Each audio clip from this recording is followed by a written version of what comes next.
राम राम। श्री नारायण एस्ट्रोधाम में मैं विनय द्विवेदी आप सभी का हार्दिक स्वागत करता हूं। आज का ये वीडियो है मेष राशि वालों के लिए। तो मेष राशि वालों का मार्च 2024 का महीना कैसा रहने वाला है, आज हम इस पर बात करेंगे। तो देखिए, जो ये राशिफल होता है ना, इसको बहुत लोग ऐसा कहते हैं, अगर कोई अपना राशिफल सुन रहा है या राशिफल पढ़ रहा है तो लोग उसको कहीं न कहीं कई लोग मैंने कहते सुना है कि लोग कहते हैं अरे ये तो अंधविश्वास है, सब राशि पर विश्वास करते हैं, इन सब पे विश्वास करते हैं आप। तो देखिए, ऐसा नहीं है, ये कोई अंधविश्वास नहीं है। हमारे ग्रह गोचर की स्थितियां जो होती हैं उसी के हिसाब से ही हमारे जीवन पर उसका ही, उन ग्रहों का ही प्रभाव पड़ता है। तो आप, मैं देखिए अपने वीडियो में मैं इतने सरल शब्दों में समझाने की कोशिश करता हूं कि एक मैं चार्ट अपने वीडियो में ऊपर रखता हूं और उस पर आपको एक एक चीजें समझाता हूं, जो कि बेसिक होता है कि भाई ये किस भाव के स्वामी हैं, यहाँ जा रहे हैं, इस भाव के स्वामी के साथ युति कर रहे हैं तो उसका क्या प्रभाव होगा। तो चलिए, मैं जितना सरल तरीका समझाना चाहता हूँ, जितना समझा सकता हूँ उतना मैं समझाता हूँ। बाकी आप लोग, आशा करता हूं कि आप लोग उसको रिलेट करते होंगे, उससे समझते होंगे और उससे फायदा लेते होंगे। तो चलिए, वीडियो स्टार्ट करने से पहले मैं बता दूं मेष राशि वालों के स्वभाव के बारे में। जैसे हर वीडियो में मेरे मेष राशि में रहता है, लेकिन फिर भी मैं फिर से बता देता हूं कि मेष राशि, तो मेष राशि के स्वामी होते हैं कौन? मंगल महाराज। तो मंगल जहां आ गए वहां पर क्या आ गया? तेज, पराक्रम, अग्रेशन, गुस्सा। तो मंगल महाराज जो हैं वो थोड़ा सा आदमी के अंदर अग्रेशन ला देते हैं, गुस्सा ला देते हैं। तो मंगल जब इनके स्वामी हो गए तो ऐसे लोगों को कहा जाता है बहुत जल्दी गुस्सा आने वाला, हर काम को बहुत जल्दी करने वाले। थोड़ा सा इनके अंदर पेशेंस कम होता है। अगर जैसा कि आप ऐसे समझिए कि आपने उनसे मंगाया कुछ कि अभी जरा सा वो मुझे ये कॉपी उठा के दे दीजिए, आप बैठे हैं, मेष राशि वाले ने मांगा आपसे कि जरा वो कॉपी दे दीजिए, अब आपने कहा हाँ दे रहा हूँ, बस एक मिनट एक काम कर लूँ तो दे रहा हूँ। तो उनसे उतना देर धैर्य नहीं होगा, वो खुद उठ कर ले लेंगे, लेकिन आपका इंतजार नहीं करेंगे। हर काम जल्दी जल्दी करना, गर्म चीजें पसंद होना, क्योंकि अग्नि तत्व राशि है ये। और इनमें देखिए होता क्या है कि ये लोग किसी भी काम को स्टार्ट करना हो, अगर किसी कोई काम स्टार्ट होना है तो मेष राशि वालों के लिए बहुत अच्छा होता है। यानी कि ये लोग इनिशिएटर होते हैं, बहुत अच्छा, किसी काम को स्टार्ट करने के लिए बहुत अच्छे होते हैं। अगर वो काम थोड़ा सा लंबा चलने वाला है तो ये उनके लिए, मतलब मेष राशि उस काम के लिए अच्छे नहीं होते हैं मेष राशि वाले। क्यों? क्योंकि ये थोड़े टाइम पर ऊब जाते हैं। कोई भी काम ज्यादा दिन अगर इनको करना पड़ गया, थोड़ा लंबा करना पड़ गया तो ऊब जाते हैं। फिर कहते हैं कि हम ये नहीं, हमसे नहीं हो पाएगा आगे, फिर मतलब उससे मन हटने लगता है तो गलतियां होने लगेंगी। और इनके अंदर नेतृत्व करने की क्षमता होती है। ये अपने आगे किसी ने, देखिए मंगल सेनापति है ना, तो अपने आगे किसी को नहीं रहने देते। ये सोचते हैं जो मैं कहूं या जो मैं हूं आगे मैं ही रहूं। तो ये लोग, क्या होता है कि ये सेनापति जैसा, जैसे नेतृत्व करने की इनके अंदर क्वालिटी बहुत ज्यादा होती है। ये अपने दिल की बात सबसे कह देते हैं, जिसकी वजह से ये प्रॉब्लम में आ जाते हैं। कभी कभी प्रॉब्लम में आते हैं, मतलब जिसको अपनी मन की बातें, अपने दिल की बातें बता देते हैं, कुछ भी सीक्रेट नहीं रखते हैं, सब बता देते हैं। क्योंकि इनका जो मेष राशि वालों का सिंबल है ना, वो भेड़ है। तो भेड़ सामने से वार करता है, जो कुछ भी कहना होगा मुंह पर कहेंगे, आपके डायरेक्ट मुंह पर कह देंगे कि हाँ ये ऐसा है, आप ये गलत कह रहे हो, अच्छा कह रहे हो। थोड़ा सा ये इनके स्वभाव होता है, डरते किसी से भी नहीं है, बस अपने उतावलेपन से, अपने जिद्दपन से थोड़ा सा प्रॉब्लम में आते हैं। चलिए, बाकी ऐसा कुछ नहीं है। मेष राशि वाले चेहरे तो चमक होती ही है। अब आगे बात करते हैं, वीडियो पर आते हैं। तो देखिए, वीडियो पर आए तो ये मार्च का महीना बहुत ही महत्वपूर्ण है। आपको ये, हमें जो मुझे लगता है कि आपको ये ध्यान से सुनना चाहिए, क्योंकि चंद्र ग्रहण भी इसी मार्च के महीने में पड़ रहा है, और खास करके मेष राशि वालों के 6th हाउस में पड़ रहा है, जो कि छठा भाव रोग ऋण शत्रुओं का होता है। इसलिए आपको ये वीडियो ध्यान से सुनना चाहिए। और वीडियो के अंत में मैं उपाय भी बताऊंगा कि किस उपाय से जो कुछ भी निगेटिविटी है मार्च के महीने में मेष राशि वालों के जीवन में, उसमें कमी आए। तो चलिए, अब बात करते हैं कि मार्च 2024 के महीने में आपके ग्रह किस भाव में गोचर कर रहे होंगे। तो देखिए आपका लग्न है मेष लग्न, तो मेष राशि यानी मेष राशि में प्रथम भाव में देवगुरु बृहस्पति जी विराजमान है। आपके खष्टम भाव यानी छठे भाव में कन्या राशि में केतु महाराज विराजमान है। आपके दशम भाव यानी कि मकर राशि में मंगल और शुक्र महाराज विराजमान है। और आपके एकादश भाव यानी कि कुंभ राशि में सूर्य महाराज और शनि महाराज विराजमान हैं और उनके साथ में बुध महाराज भी विराजमान हैं। आगे आपके 12 हाउस यानी कि 12वें घर में द्वादश भाव में यानी मीन राशि में राहु महाराज विराजमान रहेंगे, ये लंबा रहते हैं। तो ये तो हो गई ग्रहों की स्थिति। अब इन ग्रहों की स्थिति से ही देखिए आप लोग थोड़ा सा रिलेट करेंगे तो समझ में आएगा, मैं जैसे जैसे बताऊंगा। देखिए देवगुरु बृहस्पति आपके लग्न पर बैठे हैं, तो लग्न, अब देवगुरु बृहस्पति को आप समझने के लिए आप ये समझिए कि देवगुरु बृहस्पति किन किन घरों के स्वामी हैं आपके। तो देवगुरु बृहस्पति एक तो आपके भाग्य भाव यानी 9th हाउस के स्वामी हैं। 9वां घर होता है हमारे भाग्य का, पिता का, यात्राओं का, ऐसे समझिए, आप भाग्य समझिए। तो भाग्य भाव के स्वामी और द्वादश भाव के स्वामी कहां बैठे हैं? लग्न पर बैठे हैं। तो भाग्य का साथ तो आपके लग्न को यानी आपके शरीर को, आपके पूरे व्यक्तित्व को, आपके पूरे जीवन को मिल रहा है देवगुरु बृहस्पति का, क्योंकि अपने वहां से देखिए गुरु की यानी कि हर ग्रहों की दृष्टियां भी होती हैं। तो गुरु महाराज वहां से बैठे, गुरु महाराज की 3 दृष्टियां होती हैं, जो तो एक 5वीं दृष्टि, 7वीं और 9वीं। तो लग्न पर बैठ के 5वीं दृष्टि कहां पड़ रही है? संतान भाव पर यानी पंचम भाव पर पड़ रही है। तो पंचम भाव क्या होता है? पंचम भाव होता है आपके प्रथम संतान की और शिक्षा की और आपके प्यार की। तो देवगुरु बृहस्पति जहां भी देखते हैं वहां पर अमृत वर्षा करते हैं, यानी कि पढ़ाई के लिए यह टाइम बहुत अच्छा रहेगा। जो बच्चे स्टूडेंट हैं, जो पढ़ रहे हैं, उनके लिए ये टाइम बहुत ही अच्छा है, बहुत ही शुभ है। और जिन महिलाओं को संतान उत्पत्ति होनी है, यानी कि अभी कुछ उनको जो गर्भावस्था में हैं, जिनको अभी इधर डिलीवरी वगैरह होनी है उनकी, उसमें पुत्र प्राप्ति के चांस बहुत ज़्यादा हैं, क्योंकि गुरु महाराज देख रहे हैं। और 7वीं दृष्टि होती है 7वें घर पर पड़ रही उनकी। तो 7वां घर यानी 7th हाउस होता है लाइफ, आपके मैरिड लाइफ का, आपके लाइफ पार्टनर का, आपके बिजनेस का और आपके डेली वेजेस का और आपके बिजनेस पार्टनर का भी। तो जब देवगुरु बृहस्पति देख रहे हैं तो आपको बिजनेस को बढ़ाएंगे, आपके बिजनेस को बढ़ाएंगे, आपके परिवार में, आपके मतलब मैरिड लाइफ में एक पॉजिटिविटी लाएंगे, अच्छा लाएंगे, यानी कि देवगुरु बृहस्पति का वहां देखना बहुत ही शुभ है। अब तीसरी दृष्टि मैंने बता ही दिया कि आपके भाग्य भाव पर पड़ रहा है, तो आप कहीं ना कहीं धार्मिक स्थल पर जरूर जाएंगे, पूजा पाठ में मन जरूर लगेगा और हर काम में आपका भाग्य साथ देगा। अब आगे बात करते हैं आपके ये तो हो गया देवगुरु बृहस्पति का।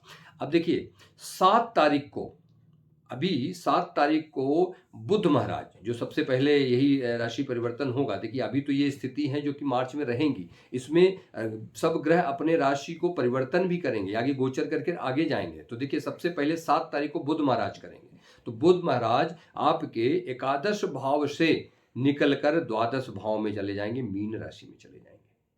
तो मीन राशि में जाने का क्या मतलब समझ रहे हैं आप? मीन राशि में जब जाएंगे यानी कि वहां पर राहु पहले से विराजमान है। तो राहु और बुध, देखिए राहु का, बुध महाराज का क्या होता है कि बुध महाराज जिसके साथ होते हैं, बुध महाराज के साथ यही एक खासियत है कि जिनके साथ, जिस ग्रह के साथ होते हैं वैसा स्वभाव ले लेते हैं।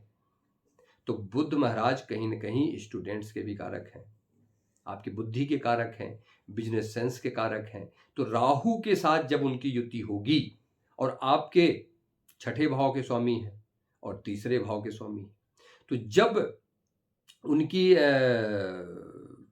युति होगी राहु महाराज से, ये भी साथ साथ नहीं भूलना है कि बुध महाराज का राहु से युति हो रही। अब 12वां घर क्या होता है? आपके काम वासना का। और राहु महाराज उसमें बढ़ोतरी कर रहे हैं, बुध महाराज भी वहां आ गए, यानी कि आपका ये 7 तारीख के बाद से आपको अपने काम वासना पर बहुत कंट्रोल रखना है। काम वासना किसी भी फील्ड में हो सकता है, ऐसा नहीं है, किसी भी चीज के लिए। तो थोड़ा सा ये जो आपका वासना है, अपने वासना पर कंट्रोल रखें, क्योंकि वासना में बहुत ज्यादा वृद्धि होने वाली है, ऐसा दिख रहा है। क्योंकि राहु भी हैं, बुध भी हैं, तो बुध जिसके साथ हुए वैसा स्वभाव ले लेते हैं। दूसरा गोचर होगा शुक्र महाराज का, तो जो कि शुक्र महाराज आपके धन भाव के स्वामी हैं। भाई देखिए, किसी भी ग्रह को समझिए, जैसे मैंने अभी बताया पहला, कि किसी भी ग्रह को समझने के लिए पहले समझिए कि वो कहाँ के स्वामी हैं, किस भाव के स्वामी हैं, उसी भाव से रिलेटेड आपको रिजल्ट देंगे। तो जैसे देखिए शुक्र महाराज, तो शुक्र महाराज आपके दूसरे घर के स्वामी, तो दूसरा घर क्या होता है? आपका धन भाव होता है। और 7वें घर के स्वामी यानी आपके बिजनेस के, आपके पार्टनर, लाइफ पार्टनर, आपके मैरिड लाइफ के, डेली वेजेज का घर होता है, तो आपका बिजनेस का भी है। तो क्या होगा कि दूसरे भाव यानी धन भाव के स्वामी 7 तारीख को गोचर करके चले जाएंगे कहाँ? आपके लाभ भाव में।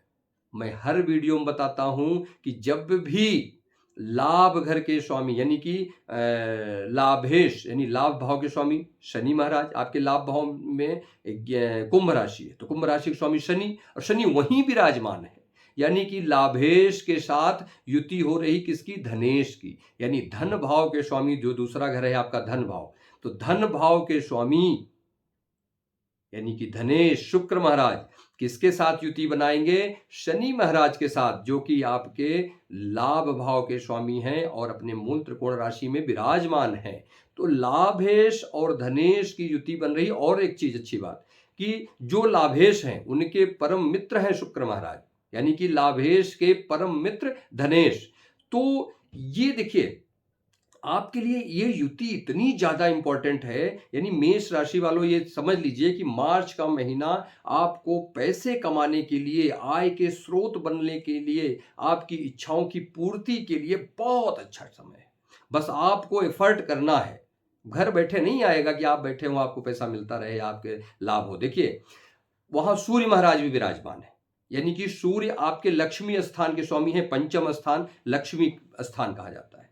तो लक्ष्मी स्थान के स्वामी भी बैठे हैं वहीं पे, लाभ भाव के स्वामी भी बैठे हुए हैं, और धन भाव के स्वामी बैठे हुए हैं। तो यहां पर जो युति बन रही है सूर्य, शनि और शुक्र की, तो अब वहां से बैठ के देख कहां पे रहे? अपने लक्ष्मी स्थान को। सूर्य अपने घर को देख रहे हैं, और सारे शनि भी और आपके शुक्र भी लक्ष्मी स्थान को देख रहे हैं। तो ये टाइम ये कहा जा सकता है कि ये टाइम पैसा बनाने का, यानी कि अगर आप कहीं इन्वेस्टमेंट करना चाह रहे थे, कहीं पैसा लगाना चाह रहे थे, कहीं आपका पैसा रुका हुआ था, कहीं भी, मतलब ये समझिए कि आपको ये पैसा बनाने का समय बहुत अच्छा है। तो ये मेष राशि वालों के लिए मार्च का महीना तो बहुत बहुत शुभ होने वाला है, पैसे के लेकर खास करके। अब देखिए, अब आपके इनकम के स्रोत बढ़ाएंगे। अगर आप कुछ जॉब कर रहे हैं तो साथ में कुछ पता चला एक इनकम और बढ़ गई, आपकी कोई बिजनेस करने लगे, बिजनेस कर रहे हैं तो कहीं उसमें और कुछ एक आध चीजें बढ़ गई, तो यानी कि आपके ये बिजनेस के स्रोत को इनकम के स्रोत को बढ़ाएंगे। ये योग जो बन रहे हैं वो आपके इनकम के स्रोत को अवश्य बढ़ाएंगे, ये ध्यान रखिएगा। आप अगर कुछ भी इस टाइप से इन्वेस्टमेंट या इस सब का सोच रहे थे तो ये टाइम बहुत अच्छा है, आप इसी टाइम को यूटिलाइज करिए।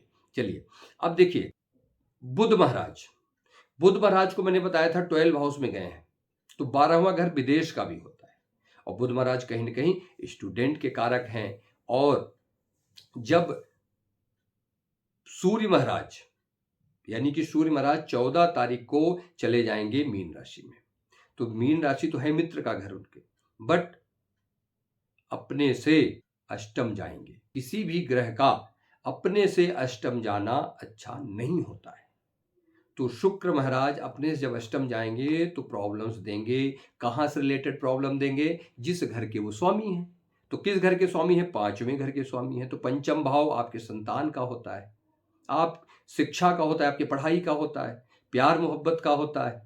तो ये थोड़ी सी प्रॉब्लम्स आएंगी, यानी कि जो बच्चे स्टूडेंट्स जो पढ़ रहे हैं, विदेश जाने के लिए अच्छा समय है ये, लेकिन 15 के बाद 14 के बाद हो सकता है उनके मन में भटकाव आ जाए, पढ़ाई में मन ना लगे, उनका काम पीछे हो जाए। तो इसलिए जो कुछ भी पढ़ना है 14 तक अपने सारे शेड्यूल बना लीजिए, उसके हिसाब से अपना पढ़ाई करिए, उसमें ब्रेक बिल्कुल मत करिए। आलस्य आ सकता है, शनि महाराज देख रहे हैं आपके लग्न को। तो चलिए, तो अगर आप, मैंने बताया विदेश से संबंधित, अगर विदेश जाना चाह रहे थे तो विदेश जाने के लिए बहुत अच्छा टाइम है। अगर कोई स्टूडेंट्स की ही बात नहीं, नॉर्मल भी बता रहे हैं, अगर जो कुछ भी आपको वीज़ा मिलने में प्रॉब्लम हो रही थी या आपका कुछ इमिग्रेशन में प्रॉब्लम आ रही थी, तो ये टाइम बहुत अच्छा है। आप का ये वीज़ा आ सकता है और आपका इमिग्रेशन में जो भी प्रॉब्लम थी वो सब सॉल्व हो सकती हैं। अब देखिए, अब मंगल की युति, मंगल महाराज का जब गोचर होगा 15 तारीख को, तो 15 तारीख को मंगल महाराज आपके कुंभ राशि में जाएंगे। तो मंगल महाराज कौन है, पहले तो ये समझिए। मंगल 15 तारीख को कुंभ राशि में जाएंगे, मैंने कहा। तो अब मंगल कुंभ राशि में जाएंगे तो मंगल पहले स्वामी कहाँ के हैं, आपके लग्न के स्वामी, यानी प्रथम भाव के स्वामी हैं, लग्नेश हैं आपके, और अष्टम भाव के स्वामी हैं। तो मंगल महाराज की जब युति होगी तो किससे होगी, शुक्र से होगी, यानी धन भाव के स्वामी से। लग्न का यानी लग्नेश का धनेश से युति होगी, धन भाव के स्वामी से। लाभेश से युति होगी, लाभ भाव के स्वामी से, लाभ भाव में ही। देखिए, आपका लग्न यानी आप स्वयं जा रहे हैं कहाँ, लाभ के भाव में, वहां पर लाभेश में मिलेंगे। जो लाभ भाव के स्वामी हैं वो भी वहीं बैठे हुए हैं, जो आपके धन भाव के स्वामी हैं वो भी वहीं बैठे हुए हैं। तो आपकी इच्छाएं पूर्ति होंगी, यानी कि ये टाइम जो है 15 तारीख के बाद से, तो आपकी जो भी डिजायर्स थी, जो भी इच्छाएं थी, वो पूरी होने के आसार हैं। प्रॉपर वो पूरी होंगी, बस आपको एफर्ट करना है। ध्यान रखिए, एफर्ट जरूरी है। आप जब चीज़ों में लगेंगे, यानी जो भी आपकी इच्छाएं हैं जो कि नहीं पूरी हो रही थी, अब उस पर जोर शोर से लग जाइए, ये मेरा कहने का मतलब है कि आप अब उस पर लग जाइए, वो अवश्य पूरी हो जाएंगी, आपकी इच्छाएं अवश्य पूरी होंगी।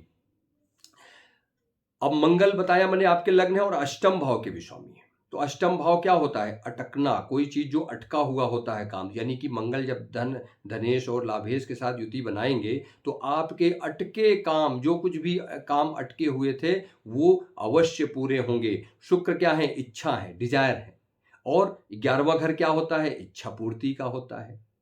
तो आपकी इच्छाएं शुक्र महाराज अवश्य पूरी करेंगे। बस क्या है, मंगल और शनि की भी युति है, ध्यान रखिए। लाभेश और लग्नेश जब मिल रहे हैं, लाभेश शनि, तो शनि और मंगल जब मिलते हैं तो थोड़ा सा गुस्सा बहुत आता है आदमी को, और उस गुस्से में यानी फ्रस्ट्रेट होकर आप गलत कार्य कर सकते हैं। ये ध्यान रखिए कि आप कुछ गलत कार्य कर सकते हैं। लोगों पर बहुत भरोसा मत करिए, आंख बंद करके, यानी कि ये टाइम जो है इसमें आंख बंद करके भरोसा करने वाला नहीं है, आप फंस सकते हैं। इसलिए थोड़ा सा आप अलर्ट रहिए, हर चीज़ों में ज़रा ध्यान से देखिए, ध्यान से पढ़िए जो चीज़ें हैं। आंख बंद कर कर किसी पर भरोसा मत करिए, और अपने गुस्से पर, अपने फ्रस्ट्रेशन पर कंट्रोल करिए, क्योंकि ये टाइम आपको गुस्सा दिलाएगा, आलस्य दिलाएगा। शनि बैठे हैं आपके 11th हाउस में, वहां से देख रहे हैं आपके लग्न को, तो थोड़ा सा आपको आलसी भी बनाएंगे, तो इस पे भी कंट्रोल करिएगा, आलस्य से बचिएगा। विवाह के योग, अब देखिए विवाह के योग क्या, मंगल और शुक्र तो ये बैठे हुए हैं आपके 11th हाउस में, इच्छाएं पूर्ति के भाव में। तो यानी मंगल और आपके लग्नेश और शुक्र आपके सप्तमेश, तो जो ये कि विवाह के कारक हैं, एक साथ युति हो रही है उनकी, और एकादश भाव इच्छा पूर्ति के भाव में। तो ये बहुत अच्छा समय है, ये पहले से भी योग बना हुआ है। मेष राशि वालों के विवाह के योग बन रहे हैं, उनके रिश्ते आने के उम्मीद हैं। रिश्ते बहुत सारे लोग आप देख लीजिए, मेष राशि वालों का विवाह हो गया होगा या हो रहा होगा, अभी होगा, आगे होगी, डेट्स होंगी मार्च में, अप्रैल में, मई में, जब भी है, या बहुत लोगों की हो गई होगी, क्योंकि पहले से जनवरी से ही ये योग बनता चला आ रहा है मंगल शुक्र का। चलिए, अब आगे बात करते हैं। देखिए, बुध महाराज 26 तारीख को फिर से गोचर करेंगे। तो बुध महाराज जब गोचर करके कहाँ जाएंगे, आपके मीन राशि से आपके लग्न पर आ जाएंगे। तो मैंने बताया था कि 12 हाउस यानी 12वें घर में जब राहु के साथ जाएंगे तो आपकी वासनाओं की जो स्थिति है वो चरम पर पहुंच जाएगी। अब उस टाइम कहाँ थी युति? उनके राहु के साथ युति थी। अब इनकी युति किससे होगी? गुरु से होगी। तो भाई मैंने बताया जिसके साथ रहते हैं वैसा व्यवहार अपना लेते हैं। तो जब ये 26 तारीख को गोचर करके पहुंच जाएंगे गुरु के पास, आपके लग्न पर पहुंच जाएंगे, तो गुरु का स्वभाव ले लेंगे। तो ये आपके लिए अच्छा है। लीगल कार्य, लीगल क्यों बोलता? क्योंकि छठा भाव के स्वामी हैं लीगल, तो लीगल चीज यानी लीगल आपके जो भी काम फंस रहे थे, अटक रहे थे, वो बनेंगे। और अगर हाँ लोन वगैरह आप लेने की सोच रहे थे, नहीं मिल रहा था, तो वो लोन लेने का समय ये है। और अगर लोन आप चुका नहीं पा रहे थे तो ये लोन चुकाने के भी आसार बनते नजर आ रहे हैं। लोन भी आप चुका देंगे। अब देखिए, अब इसके बाद एक गोचर और है जो कि 31 तारीख को होगा। शुक्र महाराज आपके कुंभ राशि से निकलकर 12वें घर में जाएंगे। देखिए 12वें घर में जाना तो किसी को अच्छा नहीं होता है भाई, 6, 8, 12 में कोई भी ग्रह जाए अच्छा नहीं होता है कहा जाता है, लेकिन शुक्र महाराज का 12वें घर में जाना बहुत बहुत बहुत शुभ होता है। वहां उच्च के होंगे शुक्र महाराज, तो 12वें घर में जब शुक्र महाराज जाएंगे तो आपके कई प्रकार के लाभ आपको दिलाएंगे शुक्र महाराज। क्योंकि शुक्र महाराज आपके कहाँ के स्वामी हैं? दूसरे घर, यानी कि धन भाव के, इन्वेस्टमेंट यानी धन, और ये आपका होता है 12 हाउस इन्वेस्टमेंट का। तो हो सकता है कहीं ना कहीं आप धन का इन्वेस्टमेंट करें, कहीं ना कहीं कुछ ना कुछ इन्वेस्टमेंट जरूर करेंगे जिससे लाभ होगा। आपकी एफडी ये वो कहीं भी जहां भी आप इन्वेस्टमेंट के पर्पज से कुछ काम करेंगे जिससे आपको बहुत लाभ होगा। कई प्रकार से आपको लाभ मिलने के आसार दिख रहे हैं। और लेकिन बस मंगल शनि, अग्रेशन, गुस्सा, फ्रस्ट्रेशन, इससे आप बचे रहें, क्योंकि ये आपको प्रॉब्लम दे सकती है। क्योंकि मंगल शनि, मंगल भाई लग्नेश है। देखिए लग्नेश के साथ युति हो रही है एक तो, और दूसरा आपके लग्न को देख भी रहे हैं। तो जहां आलसी बना रहे हैं वो तो बना ही रहे हैं दृष्टि से आपको, वही जो बताया गुस्सा, फ्रस्ट्रेशन, इस पे आप कंट्रोल रखिए। अब देखिए जो मैं मोस्ट इंपॉर्टेंट आपको बताया था कि चंद्र ग्रहण, तो चंद्र ग्रहण आपके छठे भाव में लग रहा है। यानी कि चंद्रमा 25 मार्च को लगेगा, तो 25 मार्च को चंद्रमा आपके छठे भाव में रहेंगे। तो छठे भाव में चंद्र ग्रहण लगना अच्छा नहीं है, तो इसमें आपको बहुत बचा के रहना है, क्योंकि छठा भाव पेट का होता है। तो पेट से संबंधित प्रॉब्लम आपको बहुत आने वाली हैं, ये आप बहुत ध्यान रखिएगा। क्योंकि जो ये वो होता है आपका छठा भाव होता है, वो आपको पेट से संबंधित प्रॉब्लम देगा। यानी कि व्यर्थ की चिंता, मतलब कि फर्जी की चिंता आपके दिमाग में। दुश्मनी का घर होता है छठा भाव, तो दुश्मन अचानक से बढ़ सकते हैं, और हो सकता है कुछ लोन वोन से संबंधित प्रॉब्लम भी आए।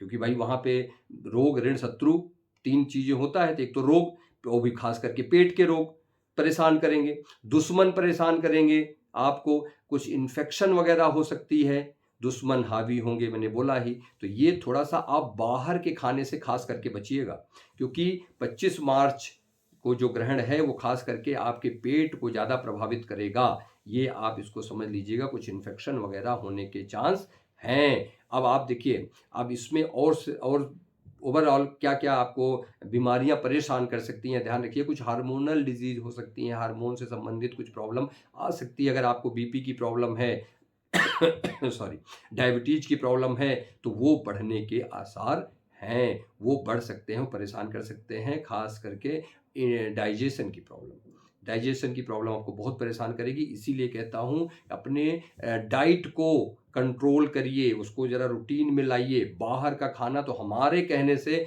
मत खाइए, कुछ दिन तक तो छोड़ ही दीजिए, खास करके चंद्रग्रहण तक, नहीं तो आपको पेट से संबंधित प्रॉब्लम बहुत सताने वाली है।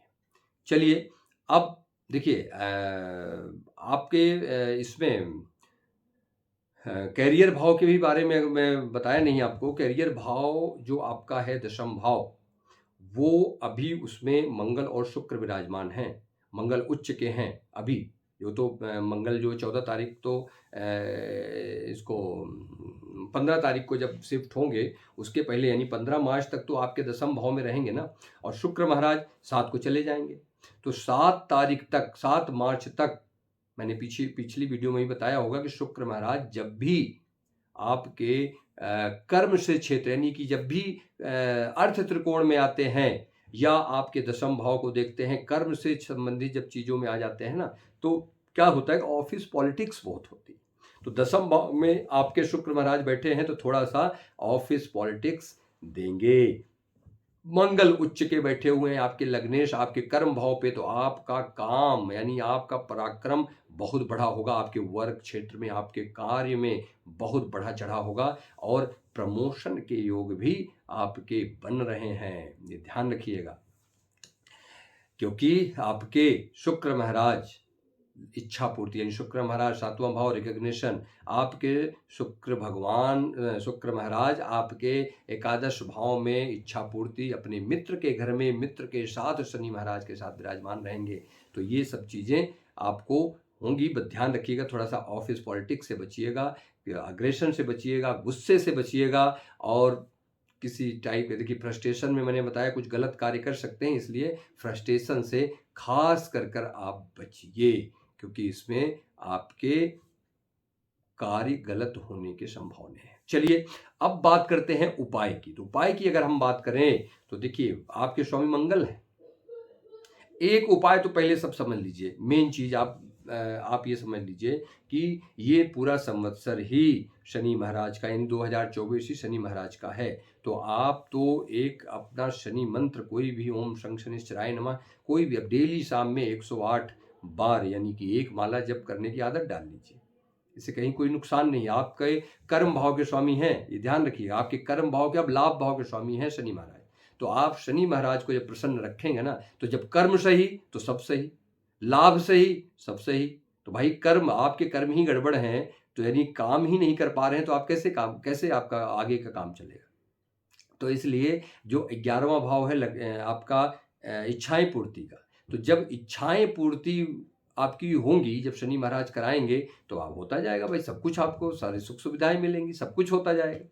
जब आपके पास लाख भरा पूरा रखा हुआ है बट इच्छा नहीं पूरी हो रही है, जो आपकी इच्छाएं हैं वो पूरी नहीं हो रही हैं, तो किस काम का वो पैसा, वो किस काम का आपका सब कुछ। तो चलिए अब बात करते हैं आगे उपाय में। तो शनि महाराज का तो आप नॉर्मल करते ही रहिए, और ऐसे मंगलवार को चमेली के फूल या चमेली की माला भगवान हनुमान जी को अर्पित करिए, और हनुमान चालीसा की कुछ पुस्तकें अगर मंदिर में आप दान कर देते हैं तो ये मार्च का महीना मेष राशि वालों के लिए बहुत अच्छा, बहुत शुभत्व लेकर आने वाला है। और दूसरा चीज, एक उपाय और भी कर सकते हैं कि पीपल के पेड़ पर, मैंने बताया ना, पीपल के पेड़ में शनिवार के दिन सरसों का तेल लीजिए, उसमें थोड़ा सा सेंधा नमक मिलाइए।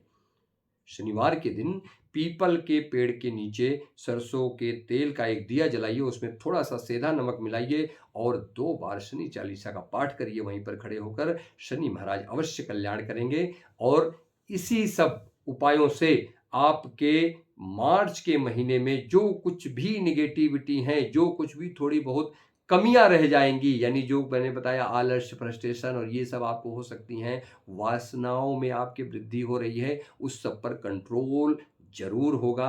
और आशा करता हूं कि ये सब उपायों के बाद और ये वीडियो सुनने के बाद आपके मार्च के महीने में अवश्य जो है शुभत्व आएगा। चलिए अब आज की वीडियो में इतना ही, मिलते हैं नेक्स्ट वीडियो में, तब तक के लिए नमस्कार।